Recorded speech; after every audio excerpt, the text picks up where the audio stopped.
Üdvözlet mindenkinek! Ezt a tartalmat azért készítettem, hogy bemutathassam nektek az idei év egyik legígéretesebb stratégiai játékát, a 2025 márciusában megjelent Kaiserpunkot. Habár nem kifejezetten valós idejű stratégiáról, hanem sokkal inkább hibrid játékról van szó, de mivel a környezet eléggé militáns, és a háború is elég fontos feladatunk lesz benne, ezért úgy gondoltam, hogy helye van a pénteki stratégiák sorában. Aki pedig igazi lövöldözős RTS szeretne, annak tudom ajánlani a vasárnaponként jelentkező Tempest Rising streameket, ahol hatékonyan próbálom katonákkal és tankokkal aprítani az ellenséget. Most azonban lássuk a Kaiserpunkot, ez a pénteki stratégiák, tartsatok velem és fedezzük föl, hogy mit is kínál számunkra ez az alternatív 20. századi világ.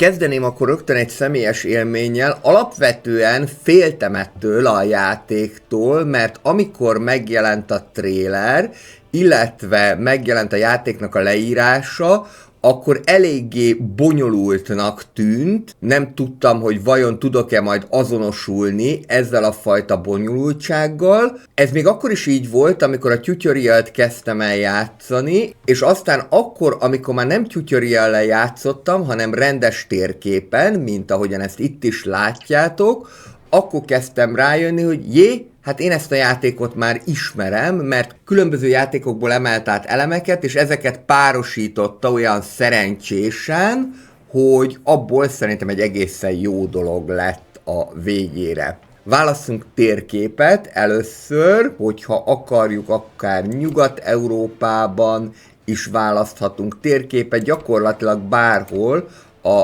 világban, de mondjuk itt a kelet-dél-európai térségben csak ezek közül, a térképek közül lehet választani. Válasszuk akkor most Atén térképét.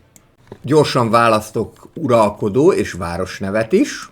És akkor ki kell választanunk az örökségünket. Sok minden közül lehet választani. Például mondjuk, hogyha a selyemútat választjuk, akkor hatékonyabban fogunk tudni kereskedni, hatékonyabbak leszünk a diplomáciai kapcsolatok építésébe, illetve kapunk egy passzív morál bónuszt is. Nekem most, ami szimpatikus, ez az Industrial Titan, ezt így random kiválasztottam, gyorsabban fogunk tudni építkezni, gyorsabban fogjuk tudni a különböző régiókat felfejleszteni. Itt már a régiók felfejlesztésének kicsit a nagy léptékű stratégiákra fog emlékeztetni ez a játék, ezen belül is a Hearts of Iron-re, illetve gyorsabban fog lebonyolodni a tengeri kereskedelem, valamint a kereskedő hajók is gyakrabban fognak megjelenni. Kereskedő hajók? Akkor itt viszont már gondolhatunk arra, hogy a Tropico 6-ra emlékeztet a játék, illetve a Tropico sorozatra, ezért mondtam, hogy több minden nagy névből tevődik össze ez a Kaiserpunk, viszont megnövekszik a sztrájkok és a lázadásoknak a száma. Ezen belül még, hogyha akarnánk, akkor tudnánk választani azt is, hogy miben leszünk erősek, tankokban, lövegekben, repülőgépekben, illetve ezek lesznek a nehéz bombázók, illetve a ceppelinek. Maradjunk most csak a tankoknál. Még választanunk kell egy zászlót is, ez gyakorlatilag már a szokásos, ezáltal jobban magáénak érezheti az ember. A játékot kiválasztom, a színt, a mintázatot, rengeteg sokféle közül lehet választani, mondjuk ez a 4 osztatú, ez nekem tetszik, illetve itt lehet az emblémát is kiválasztani, ez a macika, ez teljesen jó lesz ide, indulhat is a játék. Normál fokozatra állítok be mindent, a rendelkezésre álló erőforrások, illetve a rendelkezésre álló nyersanyagok mennyisége is normál fokozaton lesz, ezt egyébként itt lehetne növelni. A salvageable percentage az azt fogja jelenteni, hogy az egyes a pályán hagyott nyersanyagoknak mekkora részét tudjuk termelni, ebben a tekintetben pedig a Surviving the Aftermath-hez fog hasonlítani a játék, ezt majd mindjárt meg fogom mutatni, és mind a 3 fajta győzelmet engedélyezni fogjuk. Minden beállítás megtörtént, minden normál fokozaton van, készen vagyunk, indulhat is a játék, lássuk, hogyan néz ki ez a steampunk világ. A játék pedig hasonló módon kezdődik, mint a Surviving the Aftermath, egy apokaliptikus pusztítás után kell újjáépítenünk a városunkat, azonban most ezt a pusztítást majd a hasznunkra fogjuk tudni fordítani.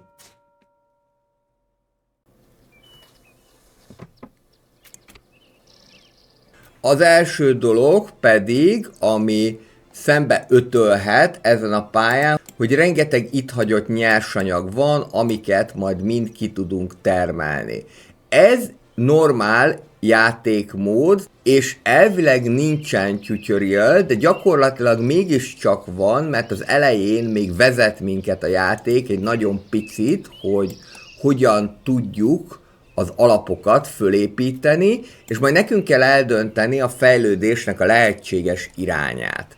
Ez az egyik dolog. A másik dolog pedig, hogy mihez hasonlít ez a játék, közben már elkezdem rögtön azért az építkezést. Tehát ez a játék a 2 említett gémen túlmenően, Hearts of Iron, Surviving the Aftermath, lényegében az Anno 1800 és a Tropico 6-hoz hasonló. Ami azt fogja jelenteni, hogy ugyanúgy, mint az Anno 1800-ban építkeznünk kell, házakat, és meg kell oldani az ellátási láncot, valamint ugyanúgy, mint a Tropico 6-ban figyelni kell a kereskedelemre. Az első nagyon egyszerű feladatunk, hogy érjük el a 100 lakosság számot, és lehet azt is látni, hogy ugyanúgy, mint az Anno 1800-ban, különböző szintekbe szerveződnek a társadalmi osztályok, munkások, kézművesek, technikusok és specialisták, ez a 4 társadalmi réteg áll rendelkezésünkre, akiket fokozatosan fogunk tudni majd kioldani az egyre újabb és újabb épületeknek a megszerzésével. Alapvetően, mint ahogyan azt láttuk ebben a mini intróban, egy lebombázott környezettel kezdünk, tehát itt már az ellenség pusztított, de ez azért jó nekünk, idézőjelben, meg ténylegesen is, mert ezáltal a munkások segítségével ki tudjuk nyerni a különböző pályán található nyersanyagokat, illetve adott esetben, ha ez szükséges, akkor meg is tudjuk javítani például a munkásoknak a házát. Itt van is egy, amit rögtön meg fogok javítani, de ehhez természetesen utat is kell építeni. Úgyhogy ebben a tekintetben pedig úgy fog kinézni a játék, mint a Surviving the Aftermath, ahol szintén ki lehet nyerni a nyersanyagokat a pályán hagyott épületekből, illetve erőforrásokból. Ugye a Surviving the Aftermath is egy apokalipszis után játszódik, itt a korábbiakban már bemutattam a csatornán egy 3 órás stream formájában, ha érdekelnek a hosszú streamek, akkor a jobb fenti részen mindjárt meg fog jelenni neked a link is. Ezeket most kitermeljük, illetve ezt itt megpróbáljuk helyreállítani. Ez már azt hiszem, hogy a farm lesz. Ami nekünk a feladatunk, és ez fontos feladat, rögtön az elején érdemes róla gondoskodni, hogy a fa kitermelése az meg legyen oldva, mert a különböző nyersanyagok között a fa, ez a palánk, amit itt most nem planknek hívnak, hanem plywoodnak, ez az, ami nagyon-nagyon fontos lesz. Elsőre ijesztőnek tűnhet ez a menürendszer, de gyakorlatilag nem egy bonyolult dolog, különösen, hogyha az Annót vagy a Tropicót ismered, tehát házak, a különböző víz- és energiaellátás, a különböző dipók találhatóak itt, ugyanúgy, mint az anno 1800-ban, minden feldolgozó, illetve nyersanyag termelő közelébe kell dipót telepíteni, és itt találhatóak a farmok, de nekünk most nem a farmok kellenek, hanem ez a forester, ez az, ami rögtön a fát fogja nekünk kitermelni. Ez még nem a plywood, hanem ezek csak a farönkök lesznek. Ide be kell építeni egy dipót. Közben sikerült elérni a 100-as népességet, és akkor itt lehet választani, hogy mi az, ami fontos nekünk. A mezőgazdaság, az ipar, vagy az, hogy megvédjük magunkat. Én most az ipart választom első körben, mert azt mondtam, hogy Industry Titan, de nyugi, fogunk háborúskodni is, de építsük föl az iparunkat. Rögtön azt is kéri, hogy termeljünk elegendő fát, amennyiben mezőgazdasági irányba vinnéd el, akkor pedig kaját kéne termelni. Ha katonai irányba, akkor pedig a katonákat kéne besorozni. Persze mindegyik tevékenység meg fog valósulni előbb-utóbb, de az elején egy picit fogja a kezünket a játék. Nem olyan nagyon sokáig, körülbelül egy óra az, ameddig az embert képbe hozza az alapokról, és ez nem a tutorial, ezen kívül is van egy tutorial rész, hogyha valakinek az kéne. Kellene nekünk akkor egy lumber mill. Ezzel már múltkor is volt problémám, amikor először játszottam, hogy hol van. Itt található a nehéziparnál a lumber yard. Közben már különböző újabb épületek is megjelentek, lesznek itt olyan különlegességek is, mint cellulóz gyár. A cellulózból fogják majd előállítani a papírt. Ez itt megvan, ezt még itt fölfejlesztik, kicsit fölpörgetjük. Ide utat kell beépíteni, ez a működési mód is nagyon hasonló az annóhoz, és itt még található egy elektromos alállomás, egy elektromos elosztó is, ez azért jó, mert akkor már ezt se kell majd megépíteni, közben pedig folyamatosan lehet ezeket is kitermelni, illetve helyreállítani. Amilyen nagyon messze van, azt nem biztos, hogy azonnal helyreállítanám. Következő feladatunk, hogy vasat termeljünk, illetve rögtön jelezte azt a játék, hogy nincsen elég vízünk. Hello! Tudod, mitől működik ez a csatorna? Igen, tőled. A te kommented, lájkod, illetve feliratkozásod ugyanis segít benne, hogy hétről hétre egyre jobb tartalmakat tudjak készíteni. Szóval, ha tetszenek a videók, és érdekelnek a városépítős, tycoon vagy stratégiai játékok, akkor nyugodtan dobj egy feliratkozást. Minden héten új tartalom, magyarul közérthetően, sztorikkal. Hétfőn városépítés, szerdán gazdasági szimulációk, pénteken stratégiák. Játszunk együtt okosan és szórakozva. Írd meg kommentben, hogy te milyen játékokat látnál szívesen a csatornán. Andrew City Life, ahol a minőségi gameplayeket találod. A víz az eléggé egyszerűen fog működni, itt találhatjuk majd a víztornyot, de ehhez előbb el kell érni a 2-es szintű developmentet, hogyha az U betűt megnyomjuk, akkor itt található ez a nagy táblázat, ahol el lehet érni a különböző fokozatokat, és abban az esetben, hogyha elérünk egy fokozatot, akkor válik lehetővé annak az épületnek a megépítése automatikusan. Például mondjuk itt az Agricultural-nél már elértük a 2-es fokozatot, amit azért tudtunk elérni, mert 30-at sikerült termelni, hogyha 540-et sikerül, akkor elérjük a 3-as fokozatot.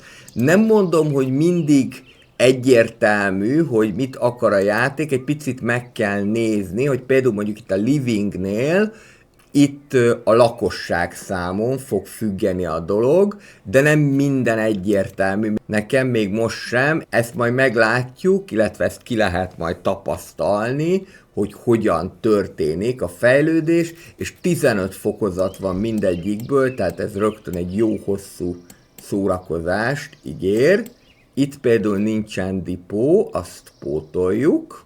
Hagyományosan errel tudod forgatni az épületeket, és ez majd viszont csak akkor fog működni, hogyha le tudok tenni egy víztornyot. Most még nem tudok, de már el is értünk egy új developmentet. Be is megyek ide. Sikerült elérnünk az 1-es szintű developmentet a utilities-ből, és hogyha a 80 is meg lesz, valószínűleg a lakosságból akkor a 2-es szintű development is fog menni. Termeljünk vasat. Maga a térkép az brutálisan nagy. Igazából még végig görgetni rajta is fárasztó, viszont van egy nagyon jó funkciója a játéknak. Ha én megnyomom itt ezt a vasbányát, akkor szépen megmutatja nekem itt a vaslelőhelyeket. Ezt ide be tudom tenni. Nyilván ez nagyon távoli, tehát mindenképpen össze kell kötni ezt úttal. Ez egyszer. Másodszor pedig beépíteni a dipót. Illetve ezekből közben ki is lehet nyerni a szükséges nyersanyagokat. Az elején még úgyis ezek fognak bennünket éltetni, majd a későbbiekben saját magunk lábára is tudunk állni. Minél nehezebb fokozaton kezdesz, annál kevesebb nyersanyagot tudsz kitermelni. Most már lehet elektromos áramot fejleszteni, de nekem a víz fog kelleni, és itt látható, hogy a munkások mi az, amire vágynak. Alapvető szükségleteik között van az élelem, illetve a kenyér. Ezek fokozatosan fogynak, majd ezt meg kell nekünk teremteni. A luxus szükségletük, amelytől pedig nagy mértékben függ az adóbevételük, ez is ismerős lehet az annóból, a ruhák, illetve az újságok azok, amelyek szerepelnek. Ezeket is majd fokozatosan meg kell teremteni, de nagyon sok épülethez kell elektromos áram és vagy víz. Következő feladatunk pedig, hogy szenet is előállítsunk. Benyomom itt a coal mine-t, és hol van a szén? Valahol pedig jelezni kéne, itt jelzi. A szénbányát ide le tudom pakolni. Ez egyébként egy nagyon-nagyon hasznos funkció, ezért nagy piros pont a készítőknek, hogy jelzi azt, hogy hol találhatóak az egyes erőforrások. És nem neked kell keresgetni. Mert ez elég bosszantó tud lenni, hogyha azzal megy el az idő, hogy meg kell keresni a szenet vagy a vasat. A Workers and Resources Soviet Republicban volt, hogy 20 percen keresztül kerestem az erőforrást. Itt például kenyeret is tudunk szerezni ebből az épületből. Munkások oda mennek, dolgoznak, és így akkor a kezdeti időkben meg tudjuk teremteni az alapvető szükségleteiket. Hogy nehogy túl nagy legyen a munkanélküliség, most több mindent nem fogok építeni. Most az a kérdés, hogy egy cinkbányát is húzzunk föl. Sokfajta nyersanyag van egyébként. Gyakorlatilag ez a játék az Anno 1800 és a Tropico 6-nak a keveréke. Erről már beszéltem, de időben is nagyjából ott helyezkedik el, mint ahol az Anno 1800 véget ér, és ahol a Tropico 6 az kezdődik. Tehát a kettő között valahol így az 1910-es, 20-as években a készítők azt mondják, hogy ez egy alternatív 20. századi környezet, gyakorlatilag ez egy világháborús környezet, ahol mi arra készülünk, hogy majd meghódítjuk a környező országokat. Ennek pedig van egy előkészületi szakasza. Közben azért mutatok mást is, itt található a pénzünk, egyelőre egy szerény profittal rendelkezünk, itt találhatóak a különböző társadalmi osztályok, munkások közül 59-en vannak munkanélkül, már viszont jelzi, hogy kevesebb a luxuscikk, úgyhogy ezzel kapcsolatosan kell valamit csinálni, méghozzá ahhoz, hogy luxuscikkekhez juttassuk a jó népet, újságokat kellene nekünk előállítani, ami pedig úgy fog történni, hogy a cellulózból papírt gyártunk, és a papírból pedig utána újságot. És innentől kezdve elkezdjük ezt legyártani. Rögtön jelezte a játék, hogy nincsen elegendő energia. Kezdetben szélmalmokkal, kezdetleges szélerőművekkel tudjuk megoldani az ellátást. Ezt itt lerakom. Fontos, hogy legyen egy elektromos elosztó is a közelben. A cellulózgyár az megvan, a következő a papírgyár lesz, hol most Madár kapirgál, ott áll majd a szentendrei papírgyár, és utána pedig még egy nyomda is kelleni fog. Amennyiben valamire nincsen erőforrásod, akkor hasonlóan, mint az Anno 1800-ban blueprintként is le lehet rakni az adott épületet, csak be kell nyomni ezt a planning módot.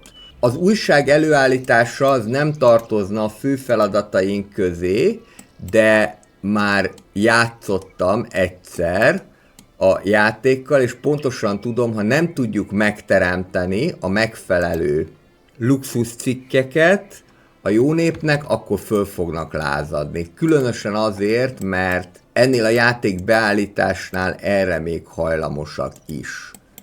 És nincs is elég munkásunk, tehát ez azt jelenti, hogy még mindjárt építkeznünk is kell, illetve a vízellátást is meg fogjuk tudni oldani, mert most már lehetővé vált az, hogy vízpumpákat és víztornyokat építsünk. Tehát először is gyarapítsuk a munkásosztályt, másodszor is pedig próbáljunk meg még valahonnét fát szerezni, mondjuk innét, harmadszor pedig oldjuk meg az áramellátást, ez már megvan, és most pedig oldjuk meg a vízellátást, és akkor már majd a farm is tud termelni nekünk. Vízpumpa, ez is nagyon messze található. Itt van egy, de hidat azt most nem annyira szeretnék építeni. Meg itt van egy. De ezt is szépen kijelzi a játék. Eléggé hasonlít egymáshoz kinézetre a vízpumpa és a víztorony, de ezen nem akadunk fönn. Most megépítem az ide vezető utat. Ide azt hiszem talán nem kell majd dipó.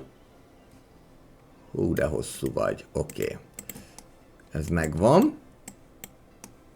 Csak meg lenne, mert az alagutat valami miatt nem ismerik.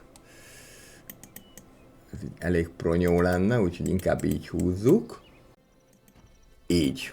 Már jó lesz. Most még ami kell nekünk az a víztorony ide a farm közelébe. A víztorony fogja ugyanis elosztani a vízpumpa által termelt vizet. Innentől kezdve a farmunk is működik már. Nézzük, hogyan állunk luxuscikkekkel. Már úgy látom, hogy az újságpapír termelés az folyik, viszont jó lenne, hogyha ruháik is lennének, mert hogy nem jutnak hozzá a luxuscikkekhez, ezért kevesebbet fognak adózni, sőt, kenyér sincsen, tehát azt is meg kell oldani, még mielőtt a többi feladatot is végrehajtanánk. Ezt úgy lenne célszerű, hogy ennek is kelleni fog majd a víz, és ide pedig kelleni fog majd a malom, illetve a sütöde is. Ez gyakorlatilag a klasszikus termelési lánc. A pénzünk az nem túl acélos, de majd mindjárt fordítunk rajta, csak még egy-két luxuscikket meg kéne teremteni, illetve ez a plywood, ez gyorsabban termelődhetne. Itt van a lumberyard, ezt egyébként föl lehet szerelni különböző extrákkal, például 7 fa ellenében föl tudom azzal szerelni, hogy gyorsabban termeljen ciklusonként, valami miatt itt is ciklusok vannak, illetve 8 fa ellenében, hogy kevesebb legyen a működési költség. Valószínűleg, hogy ez lesz akkor egy ideig a megoldás, hogy megpróbáljuk a költségeket csökkenteni, hogy legalább valamelyest pozitívba tudjuk hozni a pénzünket. Jó, már csak 1,8 a vesztesség, és akkor még ami olyan, hogy nagyobb működési költséggel jár, például mondjuk ez a cellulózgyár, ott föl lehet szerelni egy olyat, ami szintén csökkenti a költségeket. És akkor így step by step, lépésről lépésre le lehet mindent költséget faragni. Utána pedig foglalkozok először a lakosság jólétével, utána pedig a kavicsokat is ki fogjuk majd termelni. A gabonát már elkezdték kitermelni, most nekem akkor malom kéne, ez itt lesz majd a production buildingnél, ugye így nem engedi megépíteni, akkor leteszem blueprintként, illetve utána pedig majd még a sütöde is. És akkor a többit is meg fogom építeni blueprintként, aztán fokozatosan, ahogy lehet, majd ezeket mind föl fogom építeni, talán így lesz a legegyszerűbb. Kelleni fog nekem zöldségfarm is, mert azt is enni fognak, és előbb-utóbb az is ki fog fogyni. Azt akár már most meg is lehet építeni. Ja, nincs a közelben dipó. Akkor ezt megpróbálom úgy áthelyezni. Itt a move mód, és akkor így próbáljuk meg ezt áthelyezni. Így már a dipó is közelben van, meg az egyebek is. Már csak 720 a veszteségünk. Ide viszont majd víztorony kell, mert ide már nem ér el a víztorony. A gyapotból lesz először ruhaanyag, utána pedig ruha. És ez is, amit mind meg kell teremteni majd a lakosság számára. És aztán ezeket fokozatosan mind majd meg lehet építeni. Az első része a játéknak abszolút ez az annós terjeszkedős történet. Közben már lehet nagyobb házat is építeni a munkásoknak, illetve lehetne kézműves házat is építeni, de amíg a munkások igényeit nem teljesítjük, addig nincsen értelme annak, hogy kézműves házat építsünk, viszont itt majd be fogok tolni egy nagyobb házat. Ez szerintem eléggé amerikai stílusú, ahogyan kinéz, mert most meg ugye munkásunk nincsen elegendő. Szépen fokozatosan jönnek be, és akkor még 3 épület van, amit majd meg kell építeni. Lehet ebből rögtön 2 is le lehet rakni.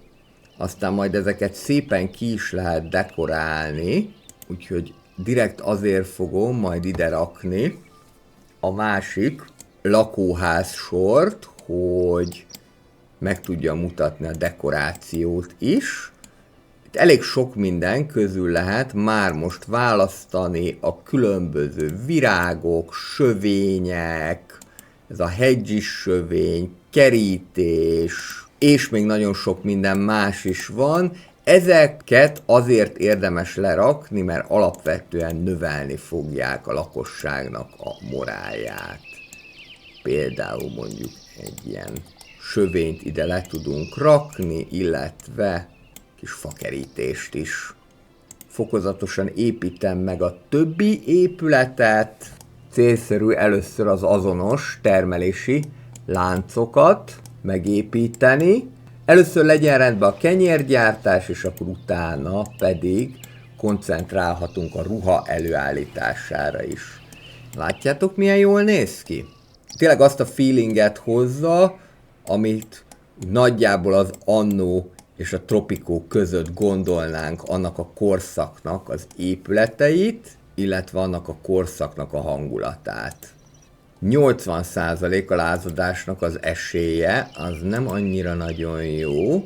Az biztos, hogy kelleni fog egy tűzoltóság, hogyha esetleg ők itt valamit fölgyújtanának, akkor ezt tudjuk kezelni, de akik majd a lázadásokat le fogják tudni verni, azok a rendőrök lesznek, és ehhez a 2-es szintű civiket kell majd nekünk elérni. Mondom, ez jó lenne, hogyha egyértelműbben jeleznék, hogy végül is mi az, amilyen követelményt teljesíteni kell ahhoz, hogy az adott szintet elérjük, fokozatosan kell erre rájönni. Mehet a tűzoltóság, és ehhez is kell áramellátás. Itt is van a lázadás. Csak bekövetkezett, legnagyobb gondosság ellenére is. Méghozzá itt kezdtek el lázadozni, és ráadásul eléggé ronda hangja is van. Most fölgyújtják az épületet, és az a baj egyébként, hogy így most végig is vonulnak ezeken. Nagyon gyorsan kéne ide nekem tűzoltó autó, mert ez pont így nem jött jól, hogy itt ezeket az épületeket pusztítják, és most már itt is gond van ezzel. És ez a tűz, ez természetesen terjed is. Csak hogy minden szép és jó legyen. Lassítsunk, és ezt itt építsük gyorsan vissza. Vagy építsünk egy újat. Mindegy tulajdonképpen.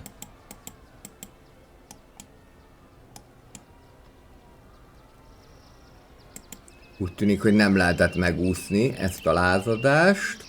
Viszont nagyon jó lenne, hogyha lenne rendőr, mert akkor le tudnánk verni az egészet, és ezt egy ideig nem fogjuk tudni megtenni, úgyhogy ezek itt most lázadozni fognak. Annyit tudunk megtenni, hogy oltjuk a keletkezett tüzet.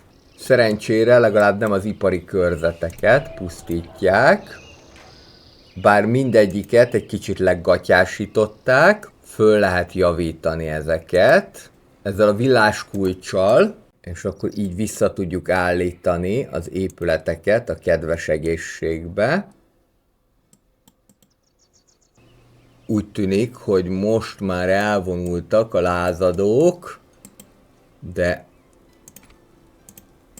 elég sok megoldandó problémát hagytak maguk után, és ide pedig 52 fa kéne, hogy ezt helyreállítsuk. Viszont újra pozitívban a pénzünk, ez is valami legalább, és akkor kiküldöm még őket nyersanyagokat szerezni. Itt bőven van még fa, és ezt viszont itt lehet, hogy helyre sem fogom állítani, hanem szépen lebobbázom. Egészen egyszerűen azért, mert hogyha megint lázadást törnek ki, akkor inkább a saját maguk lakóházait pusztítsák, mint hogy a termelést akasszák meg. Mert a lakóházak azok viszonylag egyszerűbben pótolhatóak, mint amikor komplett termelési láncok esnek ki. És mindjárt lesz ruha is.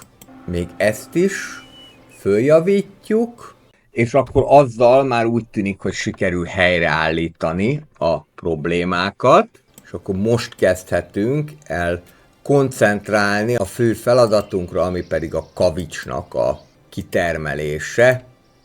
Építsünk egy kavicsbányát. Ez pedig nem kavics lesz, hanem cink. Itt van a kavicslelőhely. Ahogyan az egyre újabb development szinteket érjük el, úgy tudunk egyre több mindent építeni, és nézzük meg a lakosság igényeit. Most úgy egészen jól el vannak. Mindenük van, most már mindent tudunk nekik termelni. Akkor ennek örömére még építek egy ilyen épületet, és megfelelően ki is dekorálom, mondjuk ilyen birsfákkal. Itt pedig meg majd különböző parkokat lehet építeni, illetve majd különböző virágok is rendelkezésre fognak állni, de ahhoz is majd a development szinteket kell elérni. Viszont ezeket mindenképpen szívesen veszik a lakók, már a munkások is, a későbbiekben aztán pedig ezek alapelvárások lesznek. Következő feladatunk a réztermelés. Szerencsére a közelben már van is dipó. Itt van a vasbánya, és akkor a közelében a rézbánya. És lassan el lehet azon gondolkodni már, hogy majd kézműveseket is vonzunk a városba. Egy idő után a különböző épületek majd ezt szükségessé is fogják tenni. Sikerült elérni egy következő fokozatot. A következő feladatunk az kettős. Egyrésztről 20 darab sárga rezet kéne előállítanunk, másrésztről pedig 20 acélt. A sárgaréz előállításához pedig olvasztó műhelyre van szükségünk. Ez is megkívánja az elektromos áramot, és itt viszont állítani tudjuk azt, hogy mit szeretnénk előállítani, tehát előállíthatunk acélt is, kezdhetjük azzal, de lehet az is, hogy váltunk akár a sárgarézre. Most akkor első körben állítsunk elő sárgarezet. Akár arra gondoltam, hogy egy másik ilyen épületet is letehetnénk, egy másik ilyen olvasztó épületet is letehetnénk, és akkor itt viszont már acélt termelünk, és akkor egyszerre fog a két cél megvalósulni. A szükséges mennyiségű sárga rezet már sikerült is kitermelnünk. Még agyagot kéne előállítani, az is jó messze van. Ez itt nem agyag? Dehogy nem. Akkor miért nem jelezte nekem? Bár mondjuk ide eléggé macerás lenne hozzáférni, akkor lehet, hogy mégiscsak érdemesebb a játékra hallgatni, és mondjuk ide megépíteni az agyagbányát. Hihetetlen távolságok vannak ezen a térképen, azért azt lássuk be. Közben pedig fölépett némi munkaerőhiány is. Ezt mindjárt meg fogjuk oldani.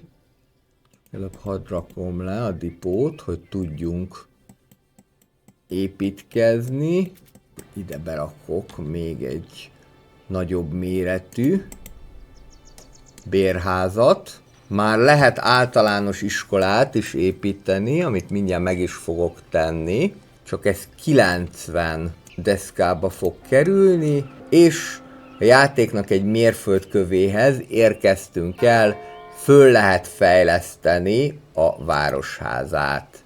Itt eldönthetjük, hogy milyen irányba fogunk menni, vagy azt mondjuk, hogy az uniós irányt választjuk. Ebben az esetben a munkások szükségleteit egyen jobban fogjuk tudni kielégíteni, és 5-tel több munkás is hajlandó jönni a városunkba, vagy azt mondjuk, hogy 10-zel több development pointot fogunk kapni, és az első szintű nyersanyagok termelése után 1-jel többet fogunk termelni, vagy elmegyünk katonai irányba, akkor az infrastruktúrára fogunk kapni 10-zel több development pointot, és 15%-kal hatékonyabban fognak a katonáink támadni. Menjünk el szerintem katonai irányba, ezt beiktatjuk, és ezzel második szintűre sikerült fölfejlesztenünk a városunkat. Közben meg még némi tűz is kiütött, ezt még elhárítjuk, és utána akkor megköszönöm szépen a szíves figyelmeteket a mai különleges pénteki stratégiákat illetően. Valószínű, hogy itt akik lázadoztak, azoknak kíméletlenül le fogom robbolni a házát. Ez volt a Cyberpunk gameplay sorozatnak az első része, a következő héten tovább fogunk fejlődni, újabb nyersanyagokat fogunk termelni, és elkezdünk hadsereget is építeni. Ha tetszett ez a videó, akkor egy kommenttel, lájkkal, illetve feliratkozással ezt jelezzétek. Aki pedig vérbeli RTS-re vágyik, annak ajánlom vasárnaponként jelentkező Tempest Rising sorozatunkat. Mindenkinek kellemes hétvégét kívánok. Sziasztok!